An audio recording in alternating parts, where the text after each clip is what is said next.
Swayam Prabha. Digital India. Educated India.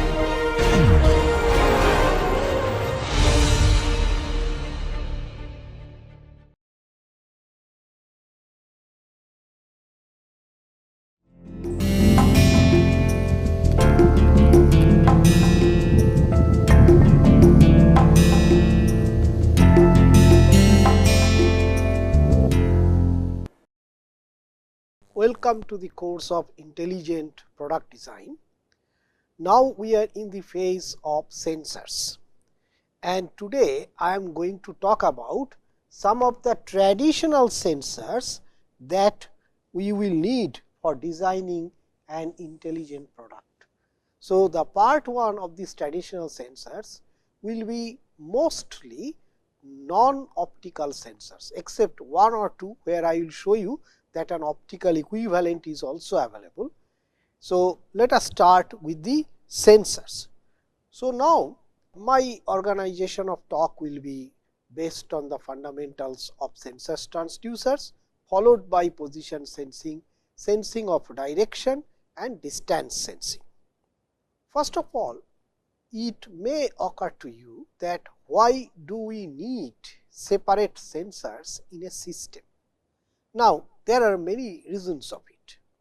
The first point is that we need to always know the nature of the measured signal. So, whether the signal is in a steady state or in highly transient state, or whether it is a periodic signal or narrow band or broadband. So, that actually would need separate sensors in order to sense these type of characteristics of the signal. Then the required frequency content of the process signal many times will be also of interest to us, that what are the frequency content, because usually a signal will be in, let us say, time domain. So, this is time, and let us say something like a voltage, and you will get some signals out of it. Now, instead of having these time domain signal, many times we will be interested to know that in the frequency domain, let us call the signal in frequency transformed way as V bar, then what is the frequency domain signal that is coming out of it. Okay? So, because that will tell us that what are the major frequencies that are containing in the system, etc.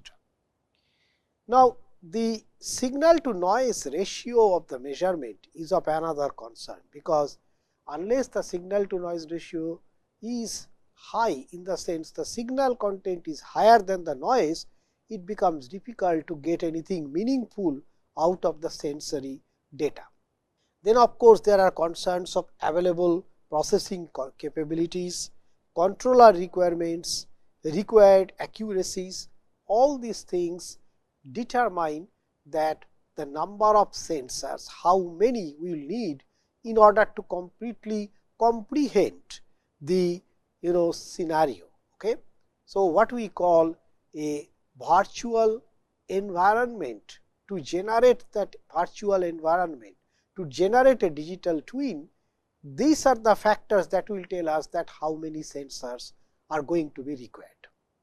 Now, we will start that with a 2 sensor application first, which is very simple, and that will be in terms of position sensing. Now, let us think of position sensing first from a bio-inspired point of view. Let us think of a case history of lessons from the navigating birds. 2 specific birds, golden plovers and Arctic terns, are known to navigate thousands of miles from Arctic to almost Antarctica, 20,000 miles round trip travel in the case of Arctic tern, unbelievable. Now, they fly by day or by night, most of the times over the featureless seas, oftentimes completely out of sight of land, and many times above the cloud layers, yet they manage to navigate, they manage to come to the same point 10,000 kilometer away every time. How do they do it? They do not have any GPS positioning tracker with them. So, how do they navigate?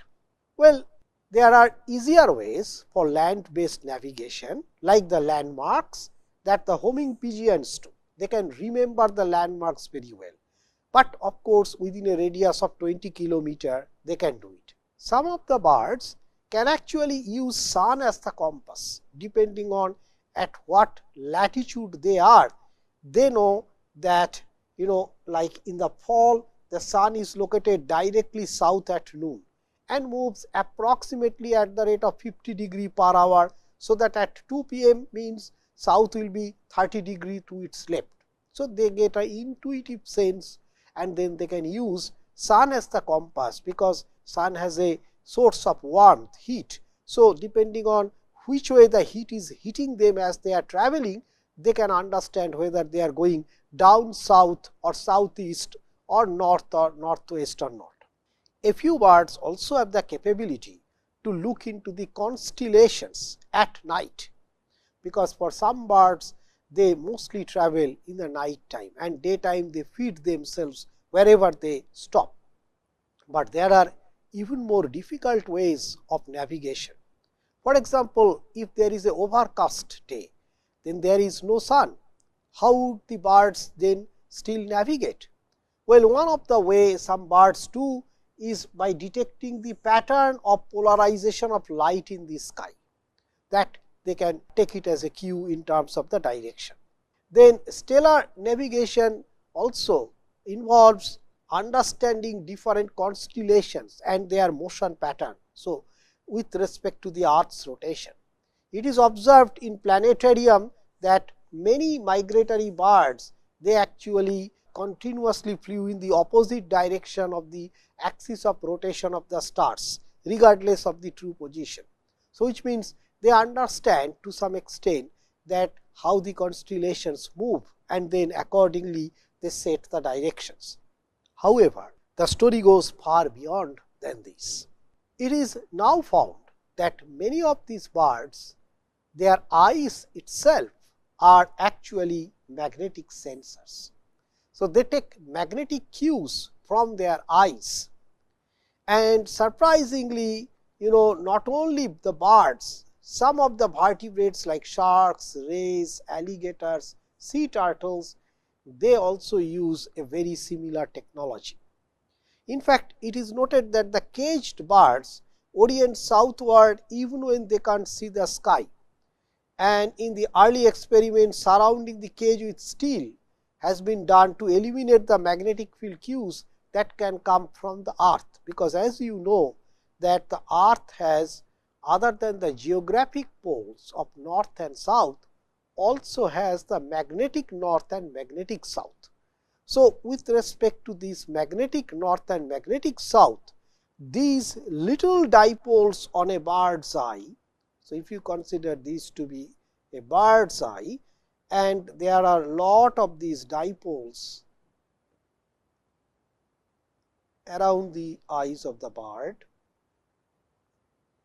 just to give you an idea. Okay, so north, south, and like that.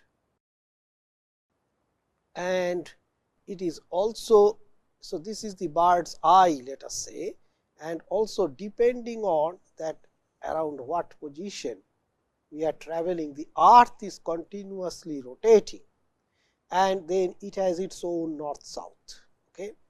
So, with respect to this magnetic north of the earth, because earth will be having its own magnetic flings, okay, that is continuously happening. So, these magnetic fields are going to interface with the magnetic fields that is there in the bird's eye, and that will create a sensation in their eye in terms of giving a sense of direction. So, it works almost like a compass, each element in the eye. So, they can feel in the eye that which way they are going. So, like these, the biological systems can sense the direction. Well, let us think of now the principles of position sensing. What does the position sensing requires? Well, it requires two informations. One is the distance from a fixed position, and another is the direction. In fact, if you are in space, you may need actually 3 information, not just 2, because you need to also know what is the altitude or height. So, now because these 3 informations, 2 to 3 informations are required, some are distance and some are direction. Let us first focus on the direction, that how do we sense the direction? What are the traditional sensing systems for sensing the direction? Well, of course, one of the most ancient one is actually the magnetic compass, and also similar to that there is the sextant plus chronometer together that the captains in the ships they used to use. While sextant is used with respect to sun, for example, but magnetic compass can be used day and night because it is with respect to the earth's magnetic field. And then you have a better one, that is called the Hall probes, based on a very similar principle. We will talk about it soon. However, can we have something which is even independent of this magnetic field? Well, gyroscope can exactly do that. There are 2 versions of it, mechanical and optical, we will see to that. Now, these are the sense of direction.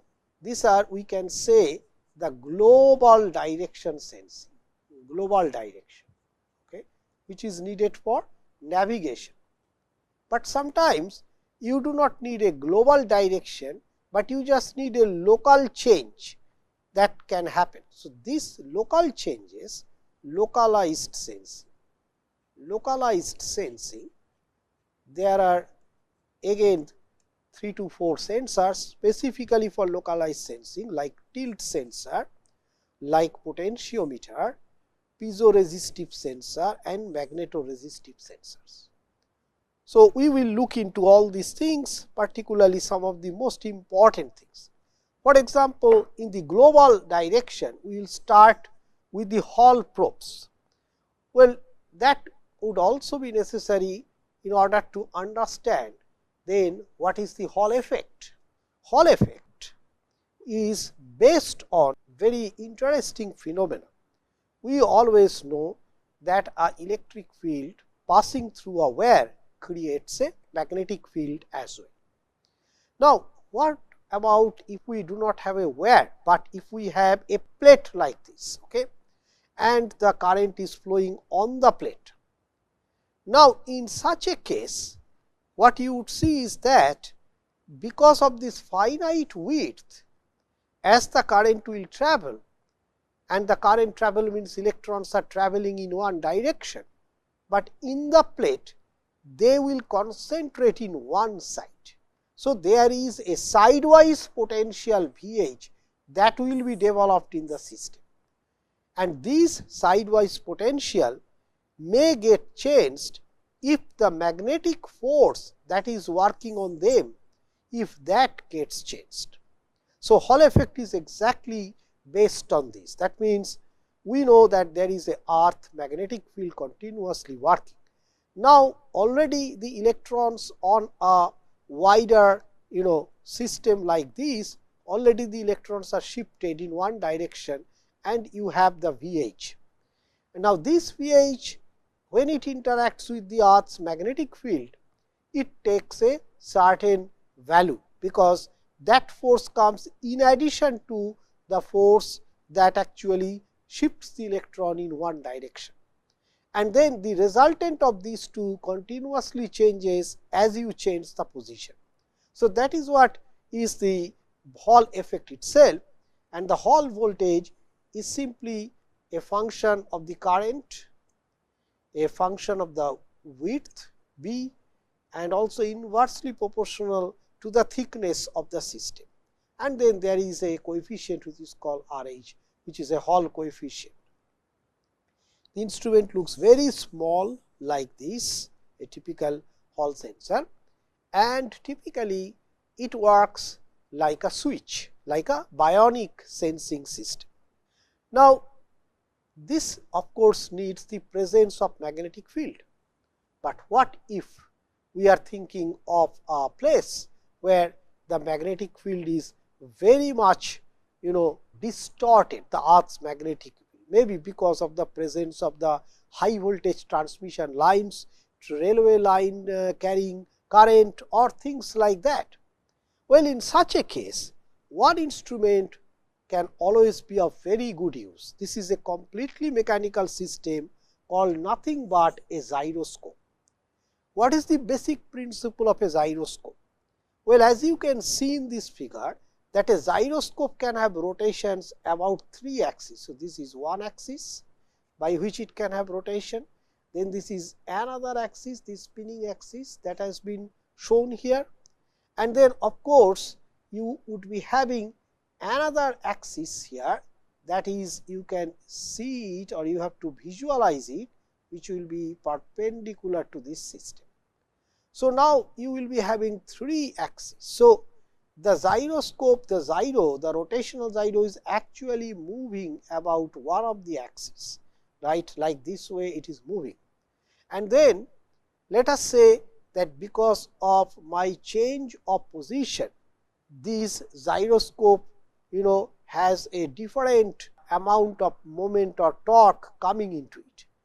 In that case, the gyroscope will always try to conserve the moment of inertia, and this tendency to conserve the moment of inertia can be actually sensed. So, if you have a kind of a torque sensor that can sense that what is this resistance to the change that is happening, which will give you the angle or the direction with respect to the initial position.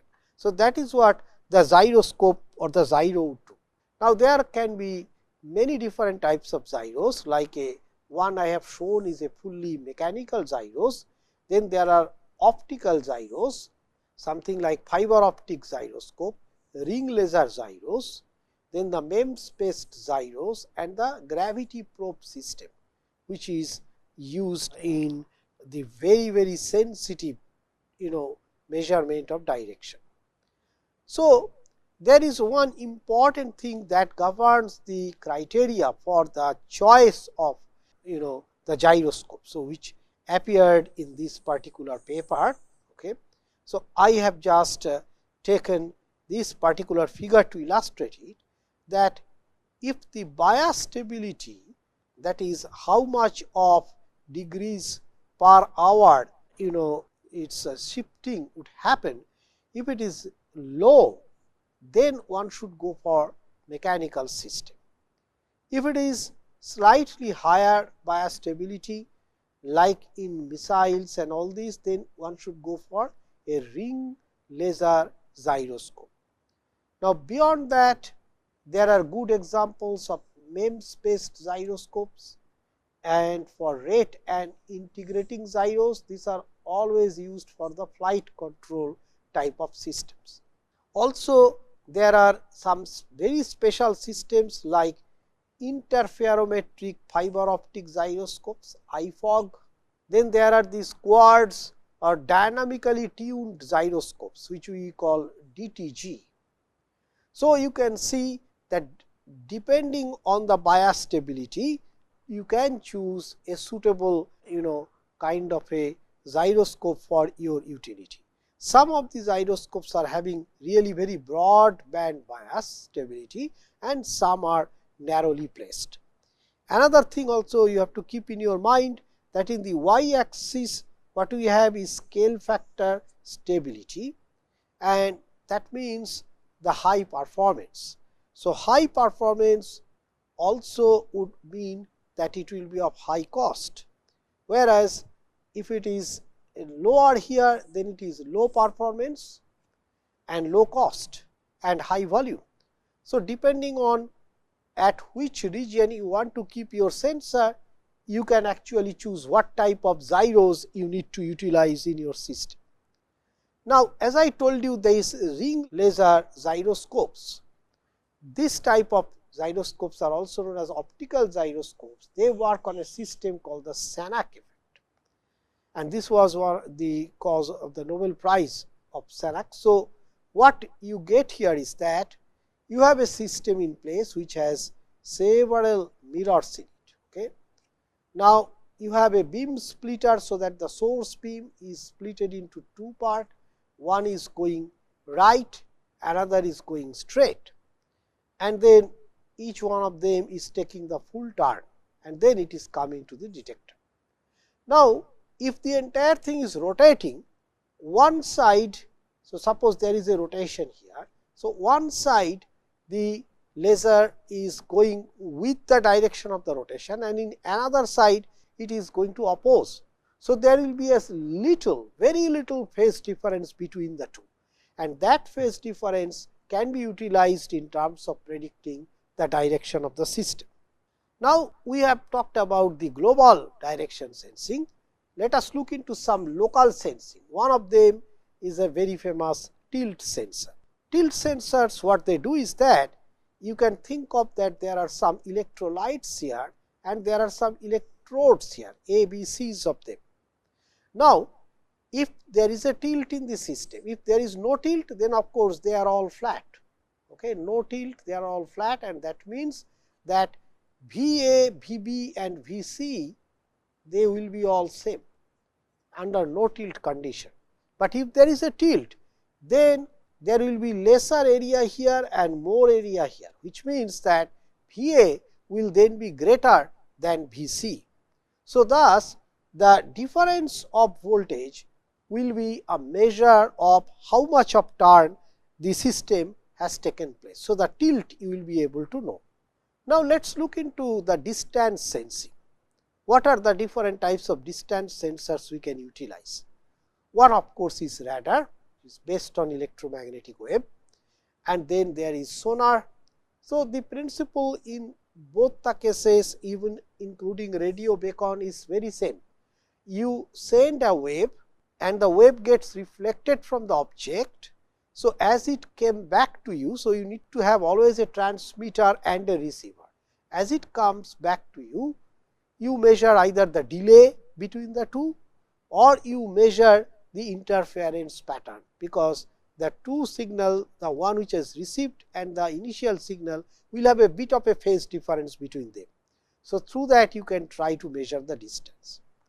Of course, in a very small scale, you have other type of sensors like linear voltage differential transformer LVDT, which is between 0.1 millimeter to 1 meter, and then capacitance based sensors, potentiometers and some form of optical encoders.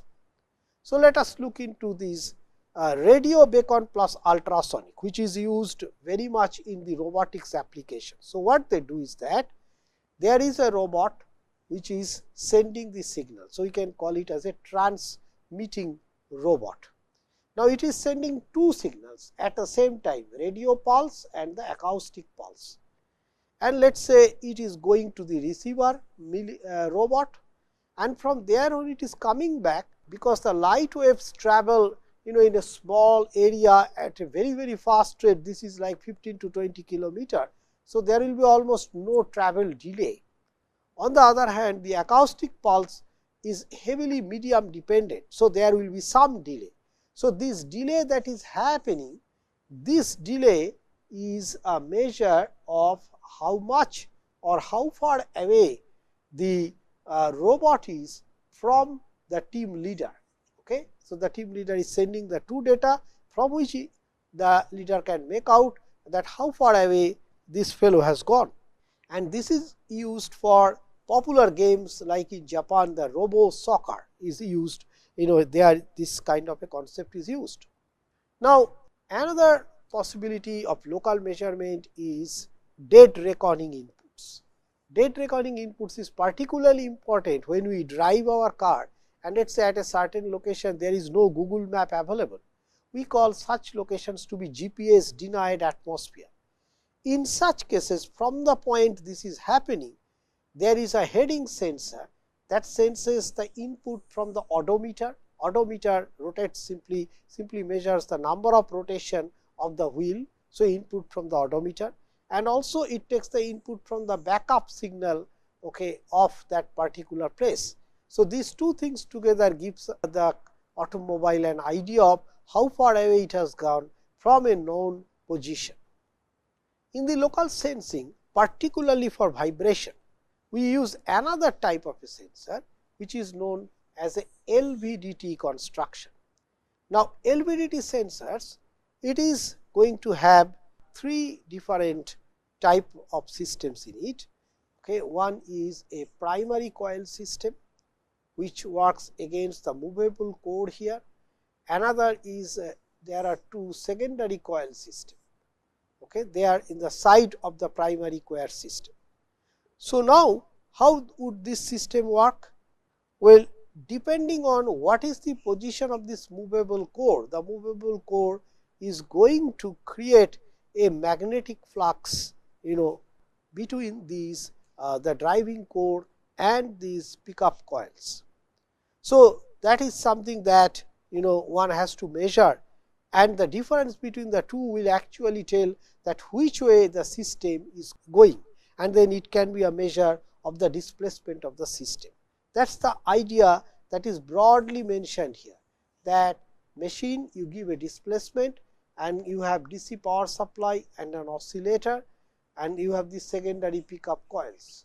So, if there is a displacement that is figured out by this signal, but the signal can be modulated. So, you need a demodulator, a low pass filter, and then you will get a DC amplifier and the final analog voltage related to the system. So, it is a bit complicated, but it is very precious. Now, another system that is used for short distance movement is called the capacitance based sensor. In this case, there are two things that you can measure. One is that the distance between the capacitance, which is d, and another is the overlapping distance between two capacitors. So, both of them together, if we can measure, then we should be able to predict about that how, in which direction a system is going to move, the motion would be generated. So, the capacitance based position measurement is like this is the expression of a standard parallel plate capacitor, where A is the overlap area, x is the distance, and f0 AR is they are actually the absolute and the relative permittivity of the system. Now, there are various ways by which you can develop a capacitance sensor, like you can do it in a rotating plane. So, that becomes a rotational displacement sensor. You can do it in a moving plate diaphragm. You can do it in a capacitance bridge. So, there are many different ways by which you can use the capacitance based sensor. Let us now come to another heavily utilized system for angle detection, and this is nothing but the potentiometer. Potentiometer is so ubiquitous that you can say almost all of us possess potentiometer. Like every single fan in our house, the regulator of it has a potentiometer in it. So, what does the potentiometer do? It is very simple. It is just like the concept of the variable resistance system, like a sweeper variable resistance, that if the system moves, then this these indicator moves, and depending on how far they are moving, one can predict that how they are going and which way they are going. Are they going the correct way or the opposite way? So, all these things you can check in this system.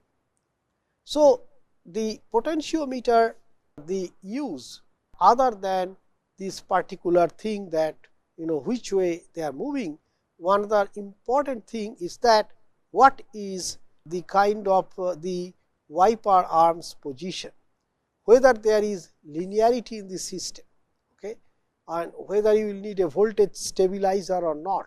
So, all these things together can actually help you to design a potentiometer.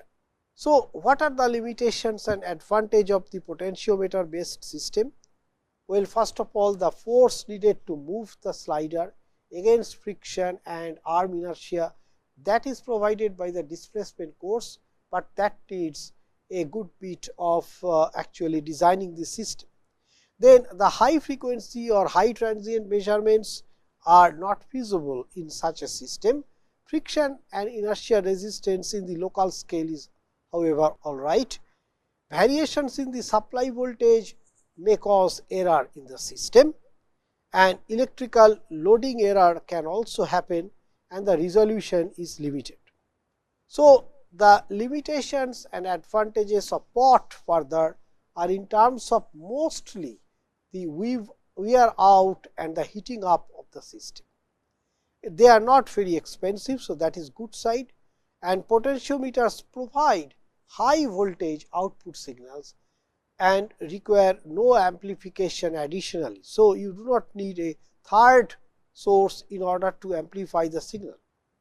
The transducer impedance can be varied simply by changing the coil resistance and the supply voltage. So, this is typical of a optical potentiometer system.